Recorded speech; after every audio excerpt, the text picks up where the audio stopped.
If you were to ask in the modern day, what instruments astronomers use to do their work, the answer would overwhelmingly be the telescope. Whether it's visible light, X-ray, or radio, astronomy uses some sort of instrument to gather more starlight than the naked eye can do alone, and magnify it more than the human eye is capable. But the telescope wasn't used as a scientific instrument until the beginning of the 17th century. So, what sorts of instruments were astronomers using to do astronomy before the telescope?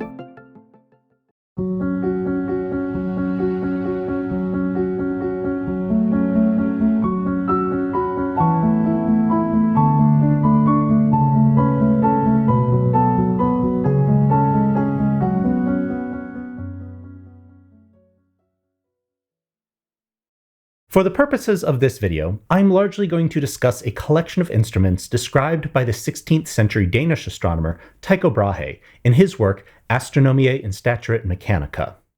This book was printed by Brahe in 1598 with a dual purpose. On one hand, he was attempting to remind the King Christian IV of Denmark and Norway of the wonderful scientific work he was doing. This was necessary because Brahe had fallen out of favor with the king and was considering leaving the country in a self-imposed exile to seek patronage elsewhere. Thus, the book served its second purpose, to present his achievements to potential patrons. In both cases, the work did so by presenting a thorough collection of Brahe's instruments, described in detail with accompanying woodcut illustrations, giving us the most complete look into astronomical instrumentation of the time. But what did they do? All of the instruments in this text were designed to measure the position of objects on the celestial sphere, but went about doing so in different ways. Most significantly, the instruments were designed to make measurements in one of a few coordinate systems. The first was the local coordinate system, known as the altitude-azimuth system, which measures up from the horizon, the altitude, and along the horizon from north, the azimuth. This system of measurement is easiest to measure in because it is fixed to your local surroundings. However, it is problematic because objects in the sky move and therefore don't have fixed coordinates. Thus, the moment when the observation was taken also becomes important, as does the location of the observer. The second was the equatorial coordinate system. This system is affixed to the celestial sphere, so the fixed stars will have fixed coordinates, excluding precession of the equinoxes, which was known, and proper motion, which wasn't. This system uses the celestial equator as its fundamental plane, measuring up and down from it, known as the declination, and left-right along it, beginning with the vernal equinox, known as the right ascension. The last was the ecliptic system. It is very similar to the equatorial coordinates, except that it uses the ecliptic as its fundamental plane. It measures up and down from the ecliptic latitude, and right-left around it, beginning from the vernal equinox and going counterclockwise, ecliptic longitude. While these last two systems are preferred because stars will have fixed coordinates, they are hard to work with because the coordinate system itself is constantly moving from our point of view.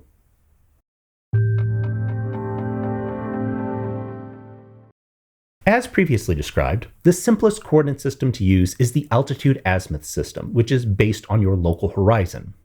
In this system, you measure the altitude up from the horizon, with the horizon as 0 degrees, and the zenith, the point straight up, as 90 degrees.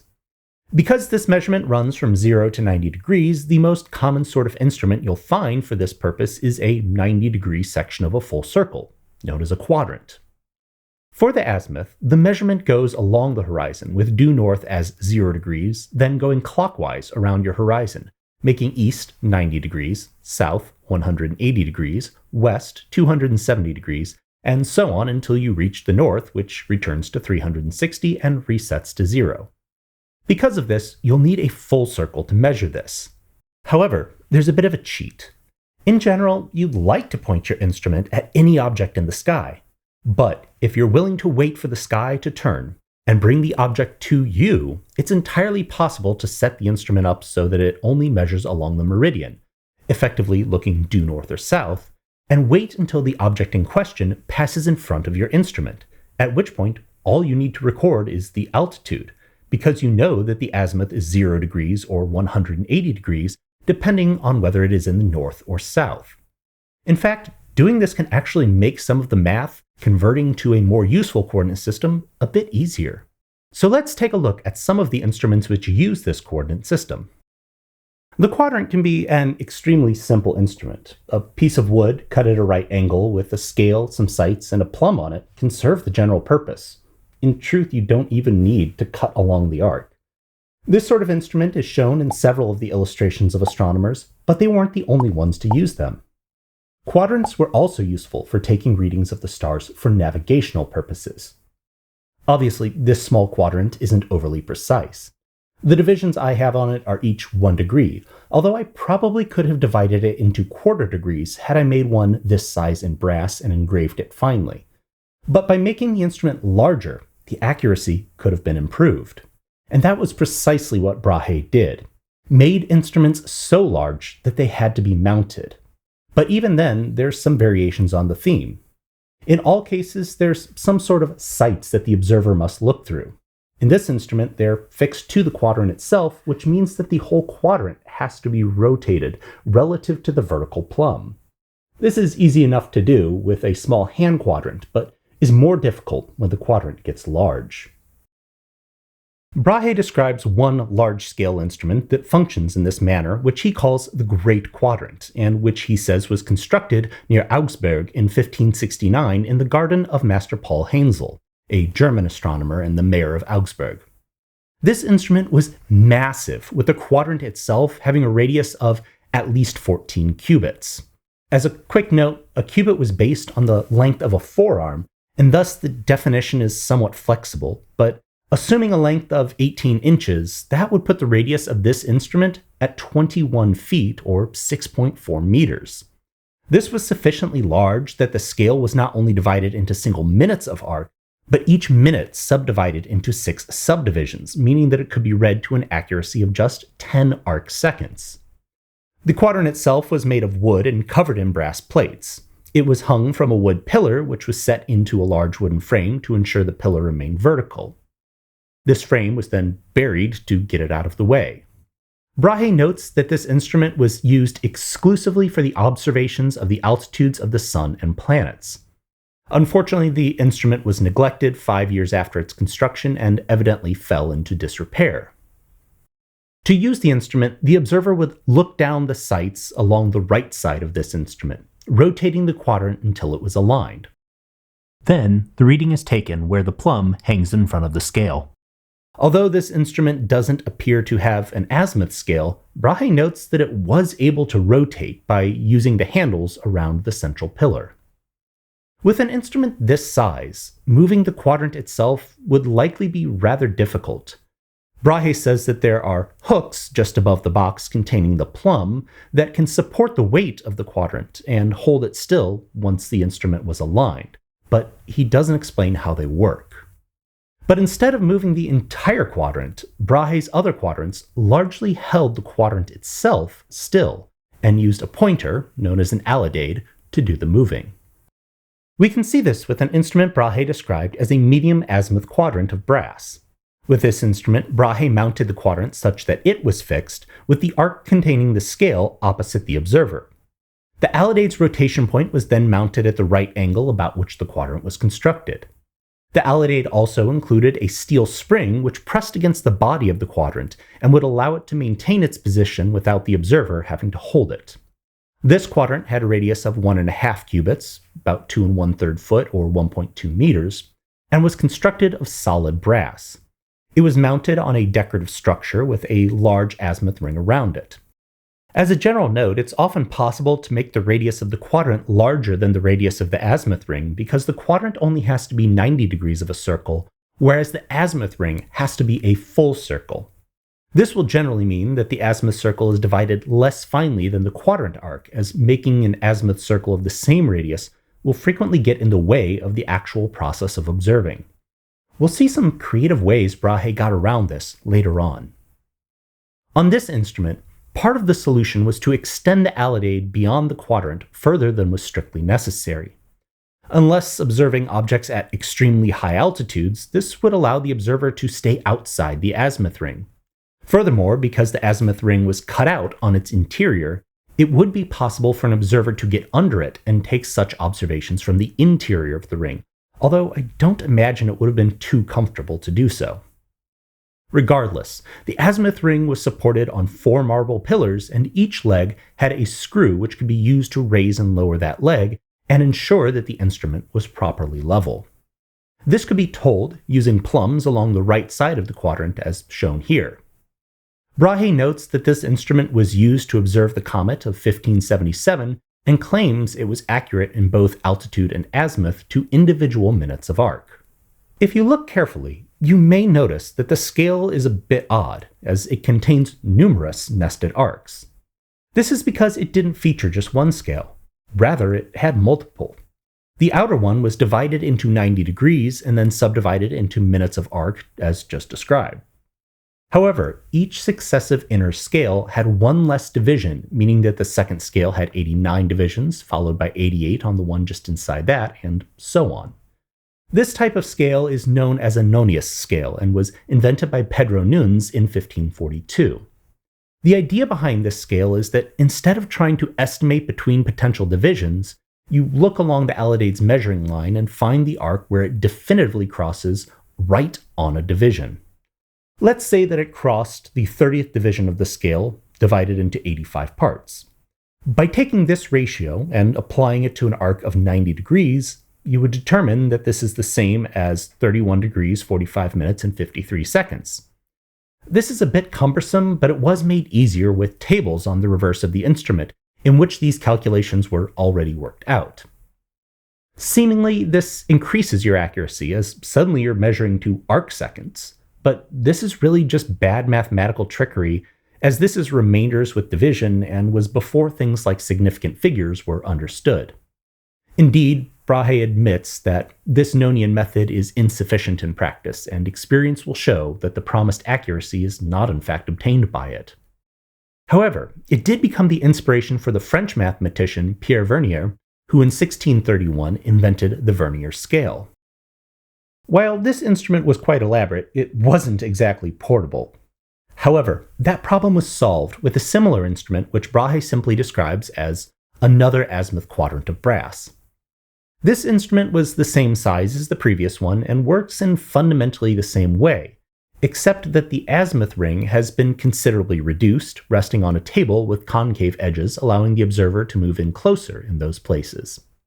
Additionally, the quadrant is not solid brass, but constructed with interior supports which would make it lighter.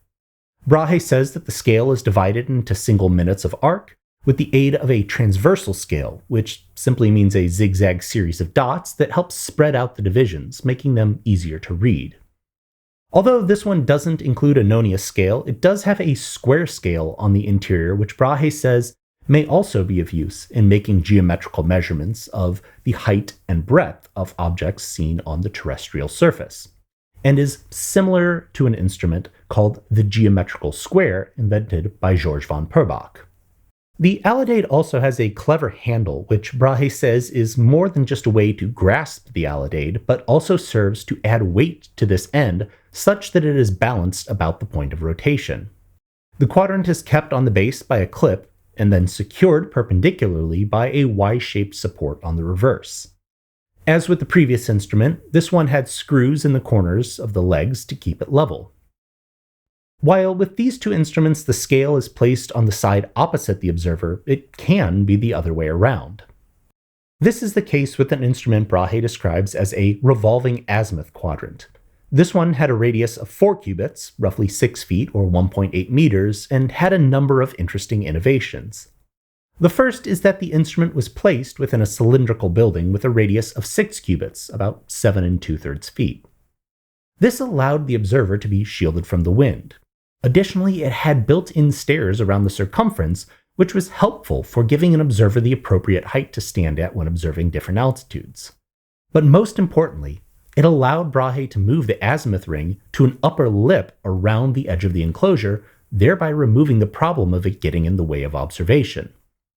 The structure also had a roof with windows which could be open and shut to allow for observing, as well as to protect the instrument when not in use.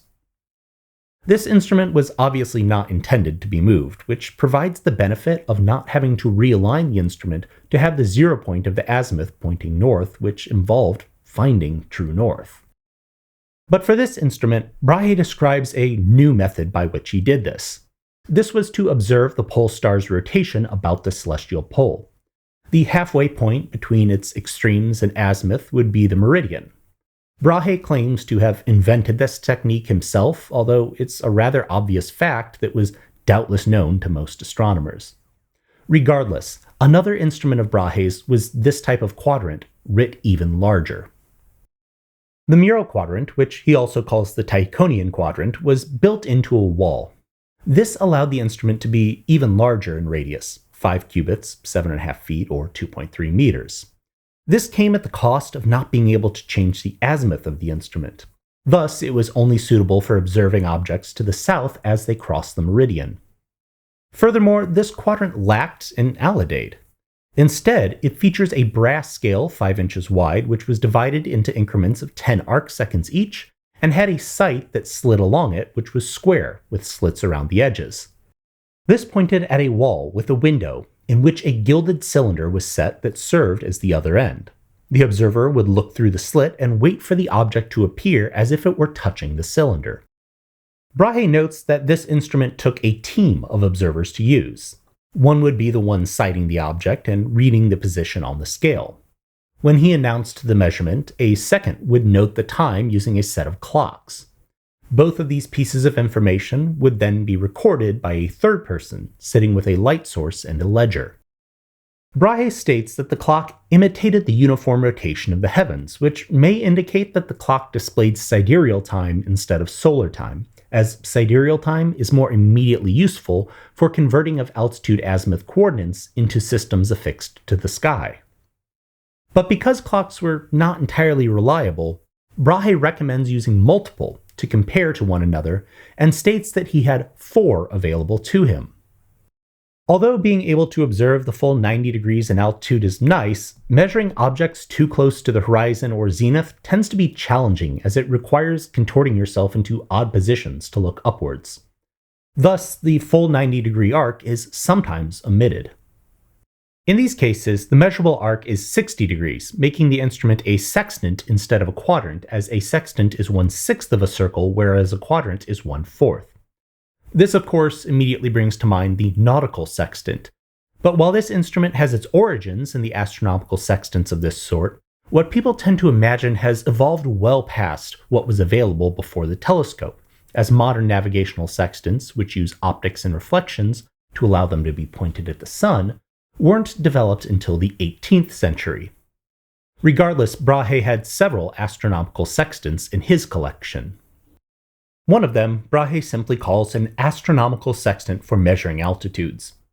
Brahe claims to have invented the idea of using a 60-degree arc instead of the 90-degree arc of the quadrant, as well as the name sextant. And surprisingly, etymologically, he may be telling the truth. This instrument had a radius of 4 cubits, roughly 6 feet or 1.8 meters, and was designed to disassemble for transport, as Brahe states it was built so that the altitude of the pole in different countries might be examined exactly. Since the elevation of the celestial pole is directly equal to the latitude, this was probably the true intent behind such observations.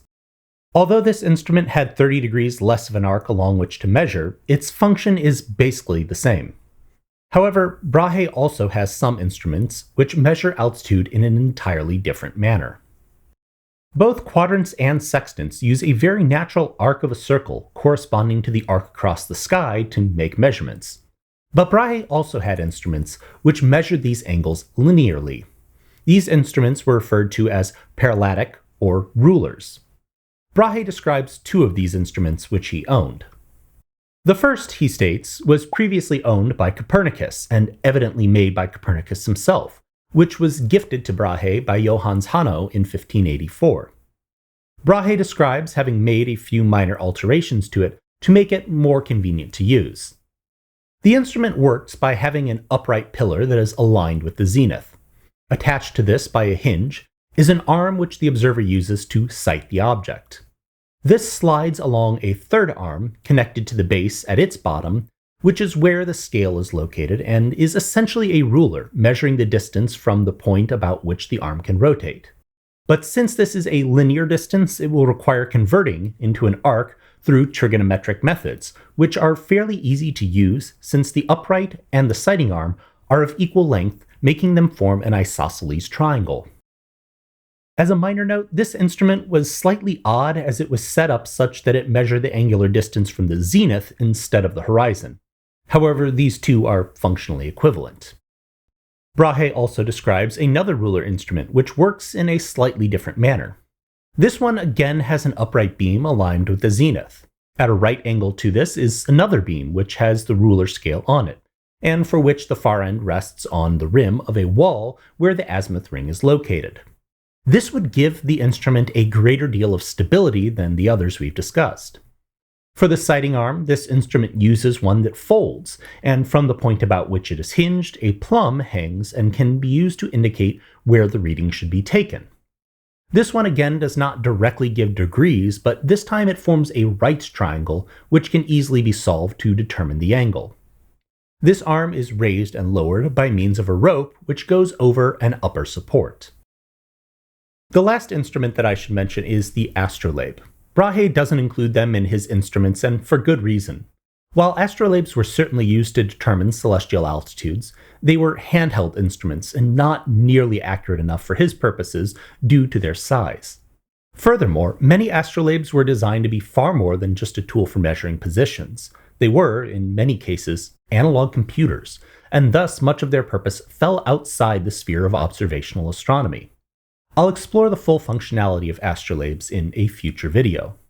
Regardless, there were versions of the astrolabe that were intended to only be used for observation.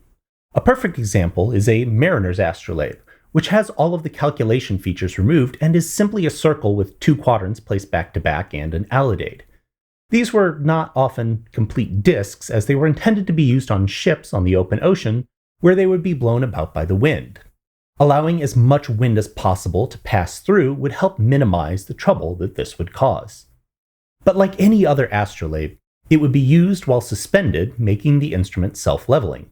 Then the user would just have to align the alidade and read the value from the scale. Obviously, this only gives the altitude and isn't permanently fixed in the meridian. So how does a user know the azimuth? The primary use for this instrument in navigation would be to observe the altitude of objects while they cross the meridian, and even though we can't see the meridian, all objects obtain their maximum altitude while they cross the meridian. Thus, by having a general sense of north or south, repeated measurements could be taken until the object's altitude peaked, at which point the object would be directly on the meridian with a known azimuth.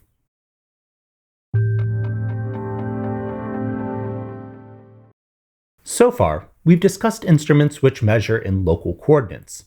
Brahe tells us that use of these instruments for astronomical purposes essentially requires trigonometrical calculations which are not easily comprehensible to everybody. As such, Brahe states that certain other appliances have been invented which are intended to find the latitudes and longitude of the stars. Ptolemy worked almost exclusively in ecliptic coordinates, which makes sense as his focus was modeling the motions of the sun, moon, and planets, which all stay relatively confined to the ecliptic, and precession proceeds along this axis. However, based on the instruments Brahe describes, it appeared he was also interested in equatorial coordinates, and since some of the upcoming instruments can be used for both, I'll lump instruments for the ecliptic and equatorial coordinates together.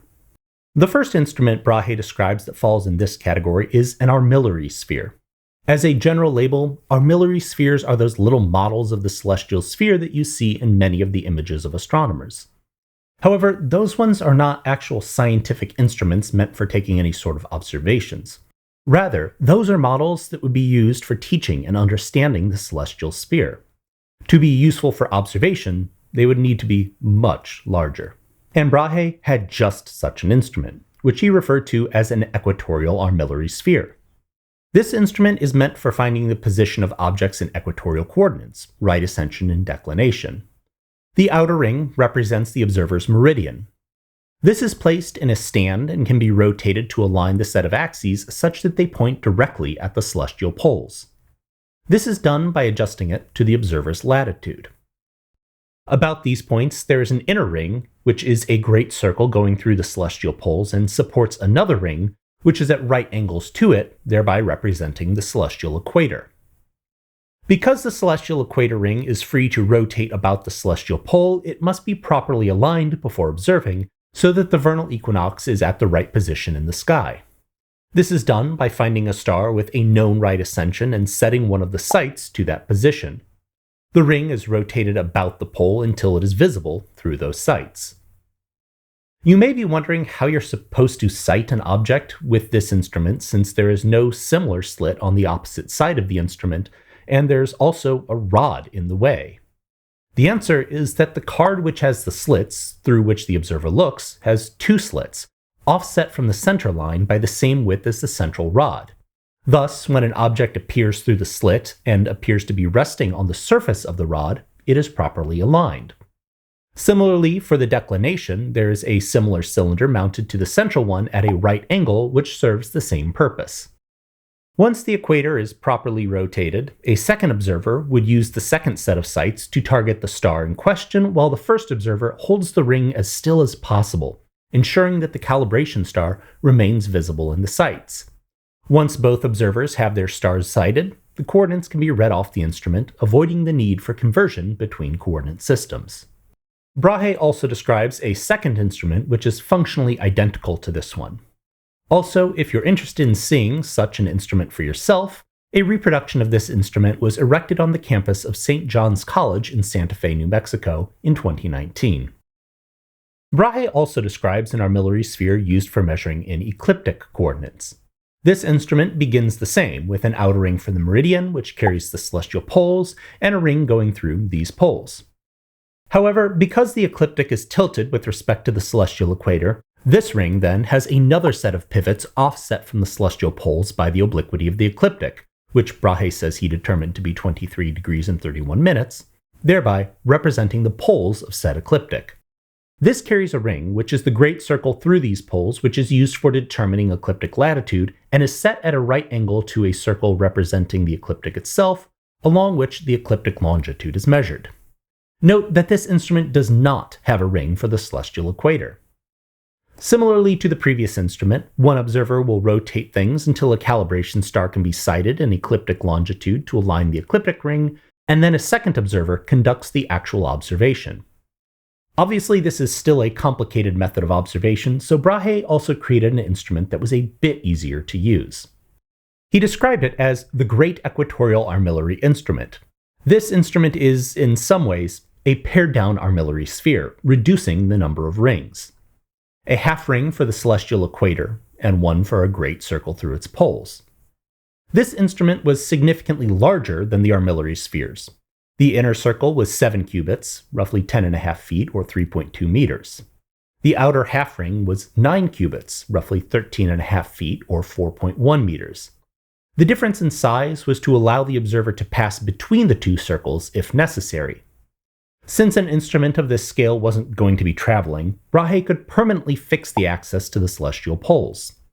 The size also allowed the scale to be divided into increments of 15 seconds of arc on the inner ring and even further on the half ring for the celestial equator, although Brahe does not specify how finely it was divided. Much like the revolving Azimuth quadrant, this instrument is also built into a building with convenient stairs to allow for easier observation. As far as observing goes, the actual methodology is largely the same as for armillary spheres. The declination can be read off the instrument directly, but since the equatorial ring is not complete, one observer must sight a star of known right ascension while the other targets the star in question. Then, instead of reading the right ascension of the unknown star off the scale, the observers must take the difference between the two stars and add or subtract that from the right ascension of the known star. Although Brahe does not tell us he ever owned one, he does make a brief mention of an instrument known as a Torquetum, directing the reader to refer to Peter Apian's Astronomicum Caesarium for more information. So let's briefly examine that text to explore this instrument. The instrument begins with a base that represents the horizon. From this, it has a plate on a hinge which orients that plate such that it is in the plane of the celestial equator. Some versions of the instrument allow this angle to be adjusted for the observer's latitude, while others appear to have been made for a fixed latitude.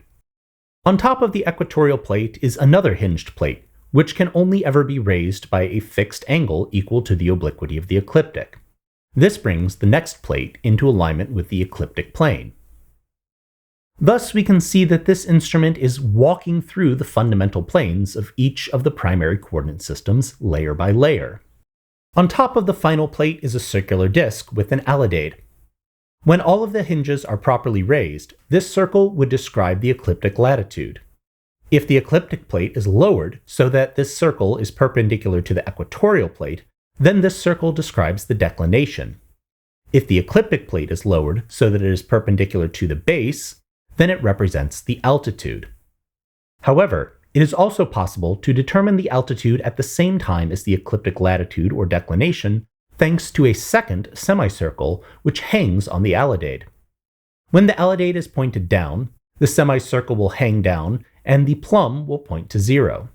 But as the alidade is raised, the semicircle will move the scale and the point at which the plumb hangs will indicate the altitude, since the plumb is always oriented perpendicular to the horizon. A set of pointers on the ecliptic circle also give the ecliptic longitude, and by projecting that reading downward onto the equatorial plate, the right ascension. Thus, the instrument is able to provide partial coordinates in multiple coordinate systems at the same time, although it doesn't directly give the declination or azimuth. These instruments were probably too small to be used for precise observations, and as such, may have been more intended to be used as teaching tools. Returning to Brahe's text, there are several instruments that he includes that function independently of the coordinate systems we've discussed previously. Brahe tells us they are for investigating angular distances, and this is done without reference to where the 0 points of these coordinate systems we've discussed are. Rather, it chooses one star to be at 0 and measures how far away another star is from it. This sort of measurement is handy because if you measure the angular distance of a star with an unknown position from several stars of known position, its position can be determined by the intersections of the circles defined by those distances. Thus, you can work out the position of an unknown star without having to worry about making sure the instrument is carefully aligned. One of the simplest astronomical tools for measuring the angular distance on the sky is known as the cross staff or the Jacob's staff.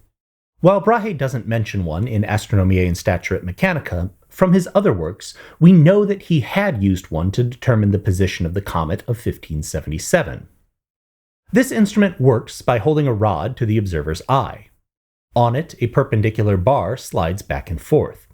Moving it closer to the user increases its apparent angular size, while moving it away makes it appear smaller. To use one, all the user needs to do is slide the crossbar to the appropriate distance so that the tips touch the two objects for which they want to know the angular separation. Then, using a bit of trigonometry, the angle it creates can be determined. The first instrument of this sort Brahe actually describes in his work was a steel sextant for measuring angular distances by a single observer. This instrument worked by having the observer place their eye at the hinge and then sighting both stars through the sights at the far end of the instrument. A screw helps the user make fine adjustments, and several other screws can adjust the tilt of the instrument. Brahe indicates that this instrument too was used to observe the comet of 1577, and that a similar instrument was used in a mounted configuration to determine the altitude of a new star in 1572, now known to be a supernova, and determined that its position was fixed on the celestial sphere, just like the stars. Another instrument Brahe describes for this purpose he calls the Bipartite Arc. This instrument is essentially two instruments side by side and again requires two observers. The instrument can be rotated forward and backwards around the cylinder at the middle, as well as rotated perpendicular to the central shaft. The instrument is set up with two cylindrical sights at the far end. Each has a semicircle on the observation end, which has a set of sliding sights. If the sight is directly across from the cylinder, i.e. parallel to the central arm, then the sight is set to 0. To use the instrument, one observer would set their sight to 0 and move the instrument so that they were aligned with one star. The second observer would then adjust their sight so that the second star is aligned with the cylinder in front of them. Then, the angle could be read off the scale using the second instrument. Using the instrument this way does limit the angular separation, as the first arcs isn't being used to its full range. Thus, it is possible to set the first sight at a non-zero position and add this displacement to the angle measured by the second.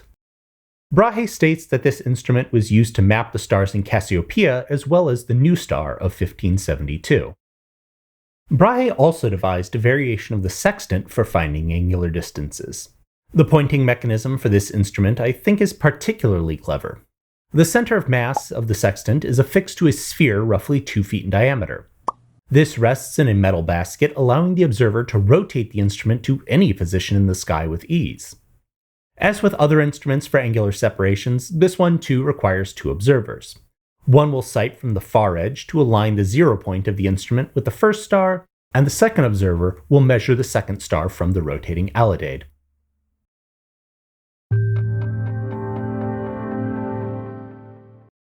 The collection of instruments featured in Brahe's Astronomiae Instauratae Mechanica are a record of the epitome of pre-telescopic astronomy. For many of these instruments, Brahe took care to note how minutely the scales were divided, into fractions of a minute of arc. Sadly, none of these instruments still exist, but modern studies of them, using the observations they produced, suggest they weren't quite as accurate as Brahe would have liked to claim. But they were still accurate to less than a minute of arc. Obviously, some instruments were more accurate than others, but the collection we have examined here illustrates the beautiful diversity of astronomical tools prior to the invention of the telescope. It was these tools with which Brahe and his associates recorded all of the observations that Johannes Kepler would use to derive the modern heliocentric model, which he completed before ever using a telescope.